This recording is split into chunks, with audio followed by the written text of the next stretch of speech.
Olá pessoal, a gente vai dar continuidade hoje ao nosso conteúdo. Hoje a gente vai trabalhar o nosso roteiro de número 22. Nós vamos estudar entre a página 116 até a página 119 e a gente vai dar prosseguimento naquele conteúdo que a gente vem vendo acerca das primeiras civilizações da América, que é o nosso continente.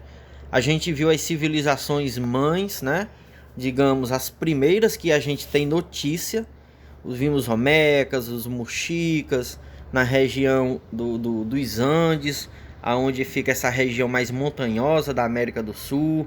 Vimos os Olmecas, no caso da região da América Central, né? E hoje a gente vai continuar estudando as civilizações que vieram posterior, né?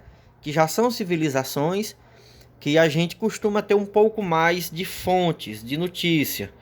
Então hoje a gente vai estudar os maias e os astecas. As duas civilizações que nós vamos estudar, tanto maias como astecas, foram civilizações que surgiram na América Central, como vocês podem ver aqui no nosso roteiro. Surgiram na América Central, onde hoje os maias é a civilização mais antiga, né? Entre maias e astecas, os maias são mais antigos.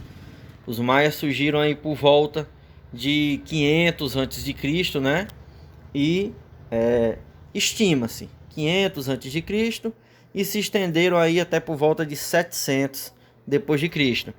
Então, os maias na região da América Central, onde hoje fica países como Panamá, Guatemala, El Salvador, Costa Rica, e os astecas na região onde fica um país hoje chamado México, ok? Então são essas as duas civilizações que nós vamos focar hoje.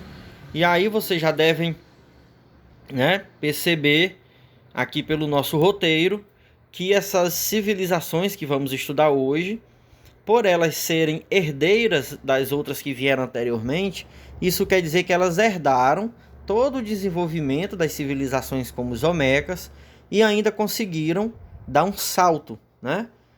No conhecimento, no desenvolvimento. Aqui vocês vão ver uma das pirâmides do povo asteca que ficou construída no México, no meio da floresta. Ficaram centenas, né, talvez até milhares de pirâmides e construções, de templos, né, construídos em pedra maciça, como vocês estão vendo, né?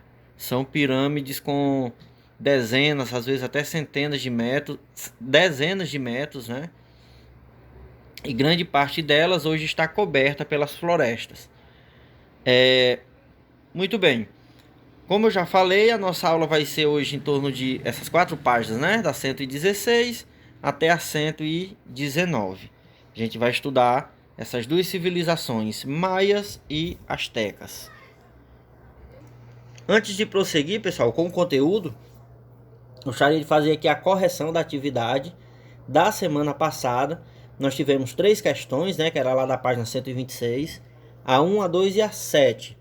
A primeira questão dizia: escreva um parágrafo sobre as antigas civilizações andinas, Chavin e Mochicas. A resposta é pessoal, né? Cada um fez a sua. Coloquei aqui apenas um exemplo. Que esperava que vocês contassem algum aspecto desses povos. Por exemplo, eram povos ou civilizações que tinham grande desenvolvimento, que construíram templos, cidades, eram conhecedores da matemática, da astronomia, né? Então vocês vão construir, deveriam ter construído com as palavras de vocês acerca disso. A segunda questão, ela pediu o quê? Perguntava por que os Olmecas são considerados os formadores da cultura mãe da Mesoamérica. A resposta: porque foram encontrados vestígios arqueológicos demonstrando que eles já construíram centros cerimoniais e edifícios em formato de pirâmide, tradições que se perpetuaram entre os povos da Mesoamérica. Ou seja, o que é uma coisa que se perpetua? é uma coisa que fica para sempre, né? Depois que você aprende seu nome, para sempre você vai lembrar do seu nome. Isso é algo perpetuado, né? Perpétuo, para sempre, né? Observe as duas fontes a seguir e responda as questões. Que aí era as duas fontes lá no nosso livro, na página 126, né? Aí tinha A, B e C. A. Associe cada fonte à cultura dos Chavini ou dos Olmecas. Então, a resposta, a fonte A era Chavines e fonte B, Olmecas. Que eram as duas figuras para você dizer, né? Qual era, a que povo ela pertencia. B. Que aspectos os Chavines costumavam representar em suas culturas ou cerâmicas? Resposta: aspectos da natureza, principalmente animais. C. Por que os Olmecas construíram esculturas como essa? Há presente algumas hipóteses de acordo com o que você estudou no capítulo. Resposta: acredita-se que eles construíram essas esculturas grandiosas para representar seus líderes ou seus deuses, né? No caso daquelas cabeças gigantes, né? Então essa é a nossa correção. Então, passando aqui a estudar novamente os povos, né, as civilizações pré-colombianas, a gente já viu na aula passada que esse nome, essa palavra pré-colombiano significa os povos que viviam na América antes da chegada de Colombo, né, que foi o navegante europeu que chegou à América em 1492. Esse termo significa isso, os povos que habitavam a América antes da chegada dos europeus, né? Aqui a gente já tem a escultura dos Olmecas, a gente reconhece algumas pirâmides e a gente vai partir do que a gente já viu na aula passada. A gente sabe que as primeiras civilizações, né, da América surgiram na região dos Andes, nessa região aqui montanhosa, que vocês... Deixa eu ver aqui. Isso, que vocês podem ver aqui marcado em amarelo, tracejado, e na região da América Central, né? Hoje nós vamos estudar dois povos que são os maias, né? Vocês podem ver destacados aqui. Pronto, vocês podem ver destacado aqui a região da América onde surgiu o povo maia, o Império Maia, que é na região da América Central, né? E vamos estudar também o Império Azteca, que vocês podem ver aqui também, né? Foram civilizações, né? Vizinhas. Maias vieram primeiro, depois vieram os Aztecas, onde hoje fica o México.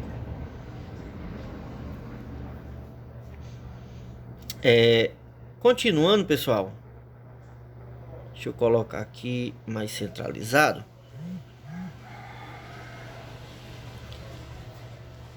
Pronto.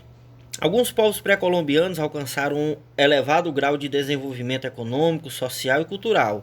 Tinham uma sociedade bem organizada e viviam de forma harmônica com a natureza. Eram politeístas, o que isso significa? Tinham a crença, acreditavam em vários deuses e chegaram a formar grandes civilizações. Destaque para os maias, astecas e incas. Então, maias, astecas e incas são as maiores civilizações que existiram na América, que se tem notícia até hoje, né?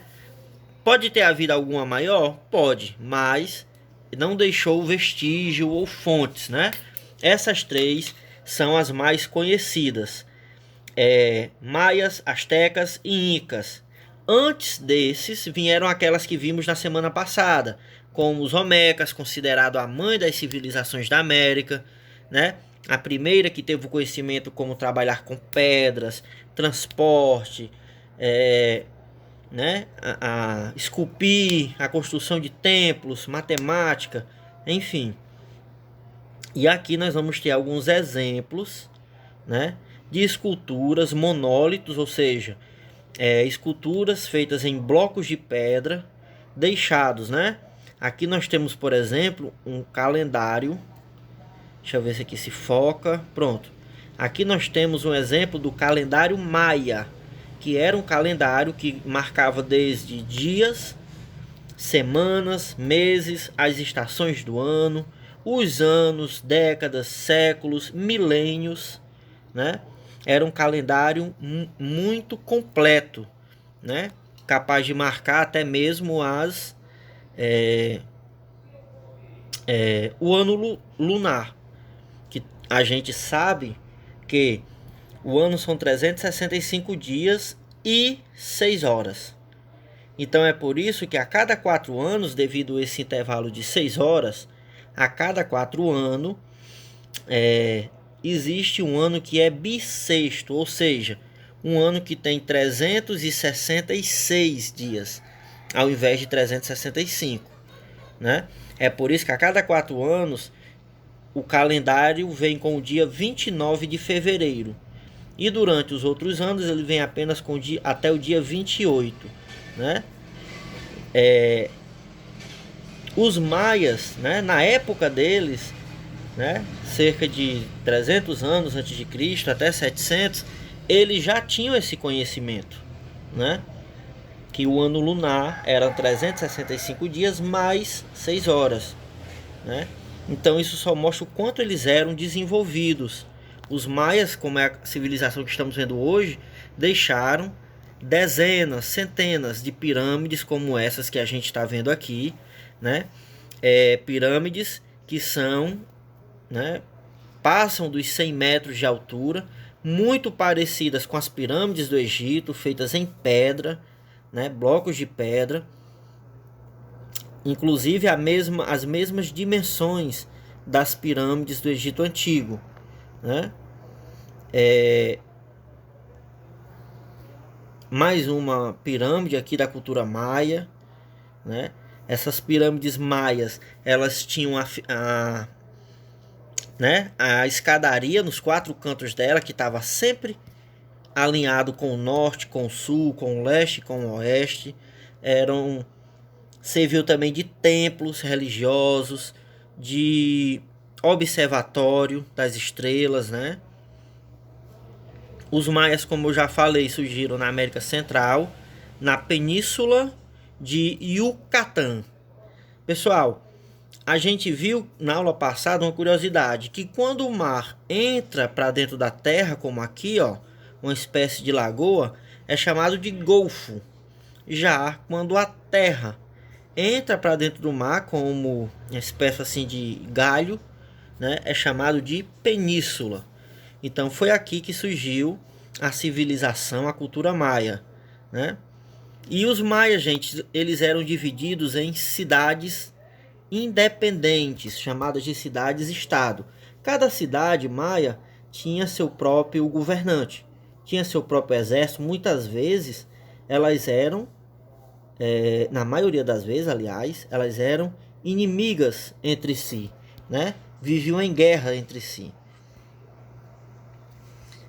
Levou muito tempo para ser redescoberto as pirâmides. Vocês podem ver que muitas delas estavam cobertas pela floresta, né?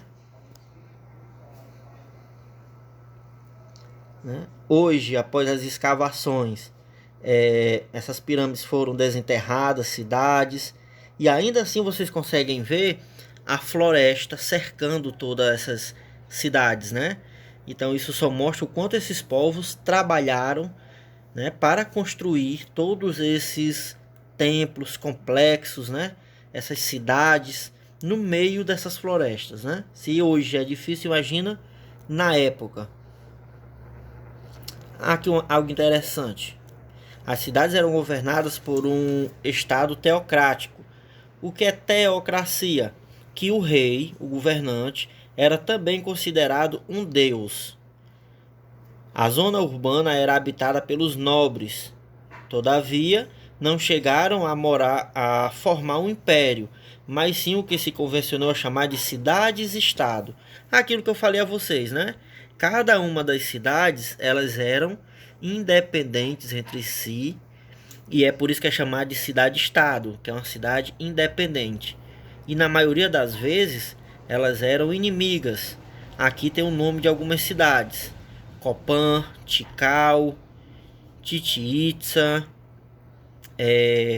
Palenque, Tulum, né? São o nome de algumas das principais cidades maias. Como eles se organizavam a sociedade deles? De forma hierarquizada, ou seja, dos mais poderosos para os menos poderosos. Os mais poderosos era quem tinha maior riqueza e os menos poderosos quem tinha menos, claro. Né? Acima de todos vinham os nobres, os guerreiros, né? Responsáveis pela administração daquela cidade, daquele território. Depois vinham os sacerdotes, depois vinham aqueles que eram livres, trabalhadores, artesãos, comerciantes, até mesmo os camponeses. E por último vinham os escravos, aquelas pessoas que foram conquistadas na guerra ou por dívida. Uma das coisas que mais chama a atenção dos maias, gente, era o conhecimento científico deles. Né? Como vocês podem ver aqui é um observatório. Eles tinham observatórios para observar as estrelas, os planetas, as galáxias. Né? Eles sabiam que a Terra era um planeta, que a Terra era quem se movimentava em torno do Sol. Tudo isso eles sabiam, né? Eles tinham um grande conhecimento de matemática, arquitetura. Né? Aqui é um observatório. Aqui é um calendário, como eu já falei. Esse calendário ele marca dos dias até mesmo milhares de anos. Né? Ele é um calendário muito, muito exato. Aqui seriam os descendentes do povo maia, né? O povo que habita a região atualmente.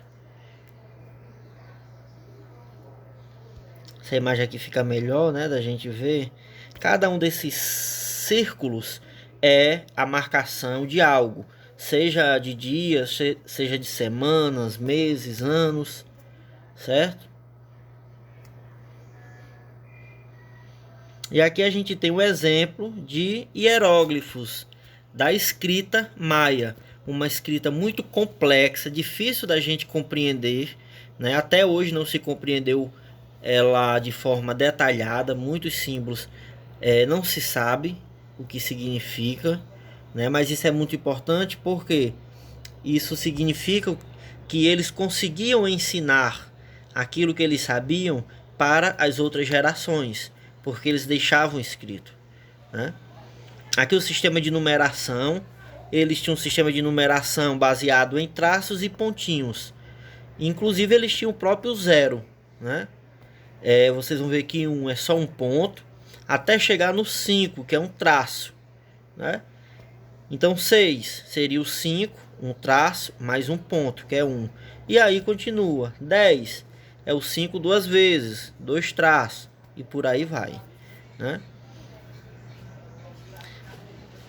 Os hieróglifos, e eu queria quase já finalizar 18 minutos aqui, tem mais alguns minutinhos, falando um pouco do povo asteca, que foi o povo que ocupou a região do México, né? Onde hoje fica o México.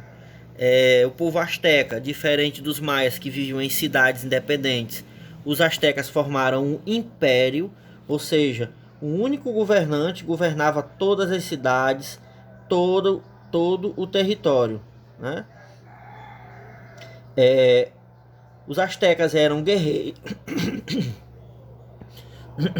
Os astecas eram um povo muito guerreiro, tinham um grande exército com milhares de soldados e eles iam conquistando os povos da região, né? Esses povos, quando eles eram conquistados, passei demais.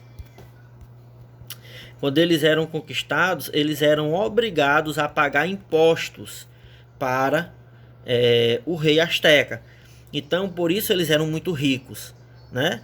As cidades do povo asteca, elas eram muito desenvolvidas, como vocês estão vendo aqui, construídas em blocos de pedras. Eles fizeram diversos canais de navegação artificial para passar por dentro da cidade, Aqui é uma imagem da capital asteca, que era... Não, aqui é de Chinampas, ilhas de cultivo. Essas ilhas, essas ilhas eram cortadas por canais de irrigação, também de navegação artificial, né? Para que as pessoas pudessem se locomover não a pé, mas navegando, né? Vocês conseguem ver aqui o quanto eles eram desenvolvidos, a ponto de fazer toda a organização de uma cidade, né, a partir da construção de canais artificiais. E a cidade asteca, a capital aqui, né, uma imagem da capital asteca, que era Tenochtitlan. Até hoje as ruínas dessa cidade existem, que é a capital do México hoje, né? Chegou a ter mais de 500 mil de pessoas, né? E aí, até hoje, né, ficaram muitos canais de irrigação, de navegação construído pelo povo asteca, que hoje é utilizado pela população local, né? Olha só essa técnica de cultivo como é interessante, gente. Eles conseguiam cultivar mesmo havendo apenas não havendo terras. Eles cultivavam a partir da imersão da raiz na água. Então a raiz ia tirando os nutrientes da própria água e não da terra, né? Uma técnica muito sofisticada, né? A gente já viu que eles eram comandados por um imperador, né? Que era a pessoa que tinha poder sobre toda a região. Eles eram também um povo que acreditava que o imperador ele tinha uma importância sobrenatural, né? Como se o imperador fosse filho dos deuses, né? E passando aqui, a gente chega na organização da sociedade asteca. Acima de todos, a gente consegue ver essa figura de poder, que era a figura do imperador, né? Então o imperador estava acima de todos, era a figura mais importante. Logo abaixo tinha os sacerdotes, militares, haviam também aqueles que eram os nobres, logo abaixo do imperador, né? Um pouco mais abaixo a gente tinha os comerciantes e os artesãos, né?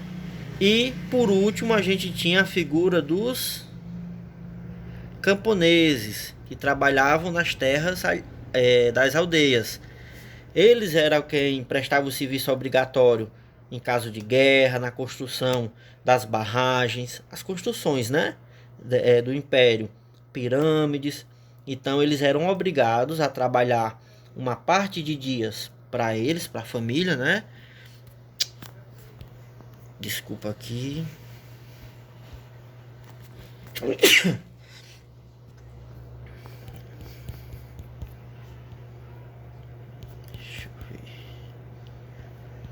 Aqui.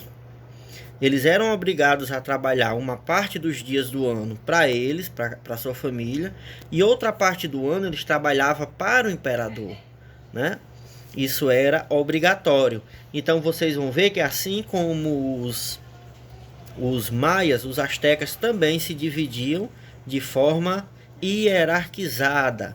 Hierarquia, gente, sempre vai significar isso: do mais forte, que vem em cima, ou mais rico, para o menos poderoso e mais pobre, que vem logo abaixo. Ok? Uma coisa importante destacar é que o povo asteca, eles tinham a prática de realizar sacrifícios humanos. Por quê? Para eles, o deus Sol, por exemplo, era o deus responsável pela fartura, pelas colheitas, pela fertilidade das mulheres. Então era preciso manter o deus Sol bondoso, né? E uma das formas que mantinham os deuses mantendo os invernos, as boas colheitas, as mulheres férteis, era realizar sacrifícios de sangue, né? Cadê? Deixa eu ver aqui. Pronto. Olha só aqui, ó. Praticavam rituais de sacrifício humano. Acreditavam que com sacrifícios poderiam deixar os deuses mais calmos e felizes, né? Então era praticado o sacrifício humano, como vocês conseguem ver aqui. A prática do sacrifício significava pessoa viva, aonde um sacerdote, geralmente no alto das pirâmides, né? Os sacerdotes pegavam uma faca de pedra, né? Abria a costela da pessoa e retirava o coração com a pessoa ainda viva, né? Por isso precisavam várias pessoas, vocês conseguem ver aqui, para segurar, né? Então aquele sangue, aquele coração era oferecido aos deuses, né? Essas eram as práticas dos sacrifícios humanos. Possuem um rico artesanato, tecido, objetos de ouro, prata e artigos com pinturas. Então eram grandes artesãos, né? Aqui a gente pode ver uma escultura em pedra, o quanto era detalhada, né? Aqui uma máscara de jade, né? Uma escultura de jade, que é um mineral, tem esse tom esverdeado e azulado, né? Então vocês conseguem ver aqui o detalhamento, né? Os olhos feitos de ossos. Mais uma escultura.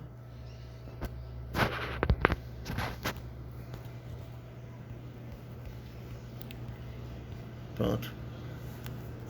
O império começou a ser destruído em 1519 com a invasão espanhola, ou seja, dos europeus, que dominaram os astecas e tomaram grande parte dos objetos de ouro desta civilização. Então, gente, foi com a chegada dos europeus que essas civilizações da América, né, as que existiam na época, como os astecas, elas foram destruídas, né, as cidades foram conquistadas. Os europeus, como eram católicos, observavam na época esses povos como bárbaros, como demoníacos, então teriam que ser destruídos. Eles destruíam, queimavam as cidades, escravizaram grande parte da população, né? Então foi aí que se deu o fim, né, dessas civilizações. Na próxima aula a gente vai ver um pouco sobre os incas, né? Hoje vamos encerrar aqui com os maias e com os astecas, ok? Pessoal, já finalizamos aqui a explicação. Apenas destacar aqui no nosso livro, né? Qual foi o percurso que fizemos hoje. Aprendemos aqui onde fica a localização tanto dos maias como dos astecas na América Central. Vimos aqui um pouco sobre as construções, vimos um pouco sobre a religiosidade, sobre a cultura, o calendário, a forma de numeração, no caso dos maias, a forma de escrita, os hieróglifos. Vimos no caso dos astecas a divisão social deles, né? Quem é que vinha acima, quem era que vinha logo abaixo, o quanto eles eram desenvolvidos no artesanato, na construção de esculturas, o comércio, né? Eram povos que estabeleciam o comércio com outros povos da região, né? Outros eles conquistavam pela guerra, por ser um povo extremamente guerreiro, né? E a tradição oral, que era a tradição de contar histórias.